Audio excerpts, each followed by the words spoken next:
بسم اللہ الرحمن الرحیم۔ میں ہوں جواد احمد اور ہیدی ٹی وی کی جانب سے آپ سب کو السلام علیکم۔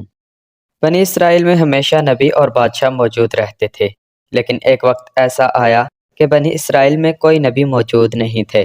بنی اسرائیل کی قوم عمالقہ کے ساتھ لڑائی ہوئی اور قوم عمالقہ نے انہیں وہاں سے نکال دیا، اور کچھ بنی اسرائیل کے لوگ حضرت یوسف علیہ السلام کے ساتھ مصر میں آباد ہو گئے۔ انہوں نے اللہ سے بہت التجائیں کیں، دعائیں کی کہ اے اللہ ہمیں نبی عطا کر دے۔ اللہ تعالیٰ نے ان کے لیے ایک نبی کو پیدا کیا جن کا نام حضرت شمویل علیہ السلام تھا۔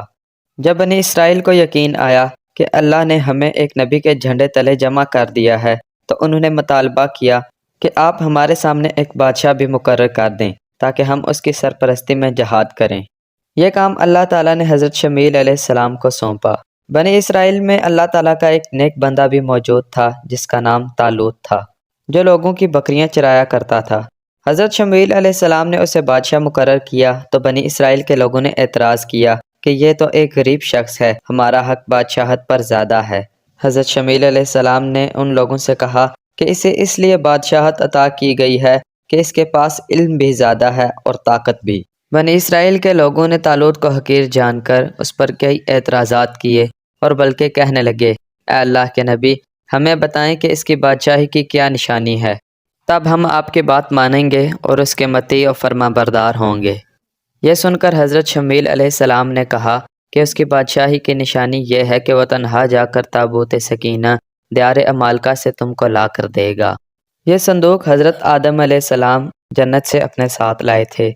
اس کے اندر حضرت ہارون علیہ السلام اور حضرت موسیٰ علیہ السلام کے تبرکات تھے، یعنی حضرت موسیٰ علیہ السلام اور حضرت ہارون علیہ السلام کے عصا، پتھر کی 2 تختیاں جو حضرت موسیٰ علیہ السلام کو کوہ طور پر عطا کی گئیں، توریت کا اصل نسخہ، پیرہن اور وہ برتن جس میں من و سلوہ محفوظ ہے، یہ سب تابوت سکینہ میں موجود ہیں۔ آج کل کچھ لوگ کہتے ہیں کہ تبرکات سے کیا ہوتا ہے، یہ بدعت ہے، لیکن انہیں قرآن پاک کے الفاظ پر تو یقین آ جانا چاہیے۔ اللہ پاک سورہ بقرہ کی آیت نمبر 248 میں ارشاد فرماتا ہے، اور ان سے ان کے نبی نے فرمایا، اس کی بادشاہی کی نشانی یہ ہے کہ آئے تمہارے پاس تابوت جس میں تمہارے رب کی طرف سے دلوں کا چین ہے، اور کچھ بچی ہوئی چیزیں معزز موسیٰ اور ہارون کے ترکہ کی اٹھاتے لائیں گے اسے فرشتے، بے شک اس میں بڑی نشانی ہے تمہارے لیے اگر ایمان رکھتے ہو۔ بنی اسرائیل کو اس صندوق کا فائدہ یہ تھا کہ جب بھی کوئی مصیبت آتی، یہ اسے اپنے سامنے رکھ کر دعا کرتے تو اللہ ان کی مصیبتیں دور کر دیتا۔ قوم عمالقہ لڑائی کے دوران ان سے تابوت سکینہ چھین کر لے گئی، اور انہوں نے اس کی بے ادبی کی اور اسے غلاظت کے ڈھیر پر پھینک دیا۔ اس بے ادبی کی وجہ سے ان پر اللہ کی طرف سے وبائیں مسلط کر دی گئیں، ان میں کئی طرح کی بیماریاں پھوٹنے لگیں اور کچھ لوگ تو مرنے لگے۔ پھر انہیں سمجھ آئی کہ ہم نے اس تابوت کی بے ادبی کی ہے، اس کے اندر تبرکات ہیں جس کی وجہ سے ہم پر مصیبتیں آئی ہیں۔ انہوں نے ایک بیل گاڑی منگوائی اور تابوت کو اس پر لاد کر چھوڑ دیا۔ اللہ تعالیٰ نے فرشتوں کے ذریعے سے تابوت کو بادشاہ طالوت تک پہنچایا، کیونکہ حضرت شمویل علیہ السلام نے نشانی بتائی تھی کہ وہ تابوت سکینہ تمہیں لا کر دے گا، اور دوسری طرف قوم عمالقہ نے بیل گاڑی پر تابوت سکینہ کو لاد کر چھوڑ دیا۔ یوں جناب طالوت نے ایک میدان سے اسے اپنے ساتھ لیا اور قوم بنی اسرائیل کے پاس چلے گئے۔ بنی اسرائیل نے حضرت شمویل علیہ السلام کی بتائی ہوئی نشانی کو دیکھا تو طالوت کو اپنا بادشاہ بنا لیا۔ اب بنی اسرائیل کے لوگوں نے طالوت بادشاہ کے ساتھ مل کر کفار کے ساتھ جہاد کا ارادہ کیا۔ ان کے مقابلے میں دوسری طرف جالوت بادشاہ تھا جو ظالم و کافر تھا، بہت مضبوط اعصاب کا مالک تھا اور بہت ہی بڑا جنگجو تھا۔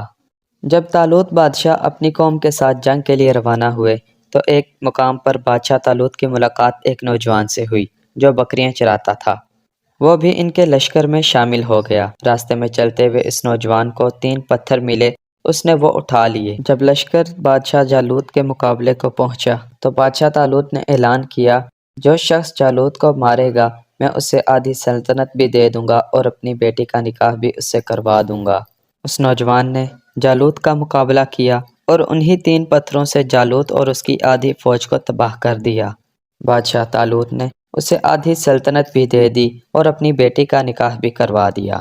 ایک طویل مدت تک بادشاہ طالوت زندہ رہے، پھر آپ کا وصال ہوا تو ساری سلطنت اس نوجوان کے حصہ میں آئی، اور پھر اللہ نے اس نوجوان کو نبوت بھی عطا کی۔ قرآن پاک میں اللہ نے اس نوجوان کو حضرت داؤد علیہ السلام کے نام سے یاد کیا ہے۔ دوستو، جب اللہ کسی بندے پہ فضل فرمائے تو اس بندے کو دیکھ کر راضی ہو جانا چاہیے، نہ کہ شکوہ کرنا چاہیے۔ اور یہ بھی یاد رکھیں کہ حکومتیں مال و دولت سیاستوں سے نہیں بلکہ اللہ کے فضل سے ملتی ہیں۔ یہ بھی خوب سمجھ لینا چاہیے کہ پاک ہستیوں کے تبرکات کی کیا فضیلت ہے۔ امید کرتا ہوں آپ کو ہماری بتائی گئی یہ معلومات انٹرسٹنگ لگی ہوگی۔ اب میں ملوں گا آپ سے ایک نئی انٹرسٹنگ ویڈیو میں، تب تک کے لیے اللہ حافظ۔